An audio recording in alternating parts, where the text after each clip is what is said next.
ನಾವೆಲ್ಲ ಸಂಭ್ರಮದಿಂದ ಇದ್ದೇವೆ. ಆದರೆ ಅನಿರೀಕ್ಷಿತವಾಗಿ ಈ ಸಾರಿ ನಮಗೆ ಬರ ಬಂದಿದೆ.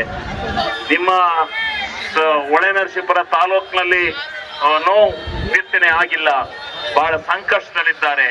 ಇದನ್ನೆಲ್ಲ ರೈತರಿಗೆ ಪರಿಹಾರವನ್ನ ಕೊಡಿಸ್ತಕ್ಕಂತ ನಿಟ್ಟಿನಲ್ಲಿ ನಮ್ಮ ಪ್ರಾಮಾಣಿಕವಾದಂತ ಪ್ರಯತ್ನವನ್ನು ಮಾಡಬೇಕಾಗಿದೆ. ಅದಕ್ಕೋಸ್ಕರ ನಾವು ಬಂದಿದ್ದೇವೆ. ಆದ್ರೆ ನೀವು ಇದರ ಮಧ್ಯದಲ್ಲಿ ಸಂಭ್ರಮವನ್ನು ಆಚರಣೆಗೆ ಇಟ್ಕೊಬಿಟ್ಟಿದ್ದೀರಿ. ಆದ್ರೆ ನಿಮ್ಮ ಅಭಿಮಾನಕ್ಕೆ ನಾವು ಬೆಲೆ ಕಟ್ಟಲಿಕ್ಕೆ ಸಾಧ್ಯ ಇಲ್ಲ. ನಾವು ಯಾವುದೋ ಏನೋ ಒಬ್ಬ ಇವ್ರು ಬಂದಂಗೆ ನೀವು ಇಷ್ಟೊಂದು ಜನ ಸೇರಿ ನನ್ನನ್ನು ಸ್ವಾಗತಿಸಿದಿರಿ ಅಂದ್ರೆ ಈ ಜನ್ಮದಲ್ಲಿ ನಿಮ್ಮ ಋಣವನ್ನು ತೀರಿಸಲಿಕ್ಕೆ ನಾನು ಸಾಧ್ಯ ಇಲ್ಲ. ಆ ರೀತಿ ನೀವೆಲ್ಲ ಸ್ವಾಗತವನ್ನು ಮಾಡಿದ್ದೀರಿ.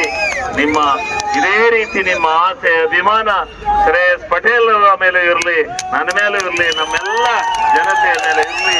ನಾವೆಲ್ಲ ಒಟ್ಟಿಗೆ ಸೇರಿ ಒಂದು ಹೊಸ ನಾಯಕತ್ವವನ್ನ ಹಾಸನ ಜಿಲ್ಲೆಯಲ್ಲಿ ಕಟ್ಟೋಣ ಅಂತಕ್ಕಂಥ ಮಾತನ್ನ ಧೈರ್ಯವಾಗಿ ಹೇಳಲಿಕ್ಕೆ ಎಲ್ಲರಿಗೂ ಧೈರ್ಯವಾಗಿ ಹೇಳ್ತಾ ಇದ್ದೇನೆ.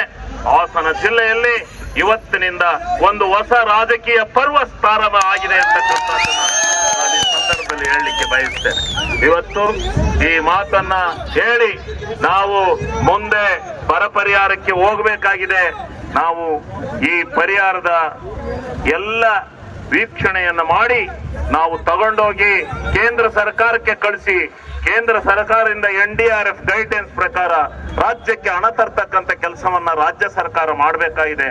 ಯಾರ್ಯಾರು ಇನ್ಸೂರೆನ್ಸ್ ಕಟ್ಟಿದಿರಿ ಅವ್ರಿಗೆಲ್ಲ ಇನ್ನು 15ರಿಂದ ತಿಂಗಳೊಳಗಡೆ ನಿಮ್ಮ ಮನೆಯ ಬಾಕ್ಲಿಗೆ ಚೆಕ್ ಬರೋ ರೀತಿಯಲ್ಲಿ ನಾವು ಮಾಡ್ತೇವೆ. ಅದರ ಬಗ್ಗೆ ಯಾವುದೇ ರೀತಿಯಾಗಿರ್ತಕ್ಕಂಥ ಇದು ಬೇಡ ಅಂತಕ್ಕಂಥ ಮಾತನ್ನ, ಇನ್ಸೂರೆನ್ಸ್ ಕಟ್ಟದರೆ ಹೋಗಿರ್ತಕ್ಕಂಥ ಅವರಿಗೆ ಬೆಳೆ ಪರಿಹಾರವನ್ನ NDRF ಗೈಡ್ಲೈನ್ಸ್ ಅಲ್ಲಿ ಕೊಡಿಸ್ತಕ್ಕಂಥ ಪ್ರಾಮಾಣಿಕ ಪ್ರಯತ್ನವನ್ನ ನಾವು ಮಾಡ್ತೇವೆ ಅಂತಕ್ಕಂಥ ಮಾತನ್ನ ನಾನು ಈ ಸಂದರ್ಭದಲ್ಲಿ ಹೇಳಿ, ನೀವು ಇಷ್ಟೊಂದು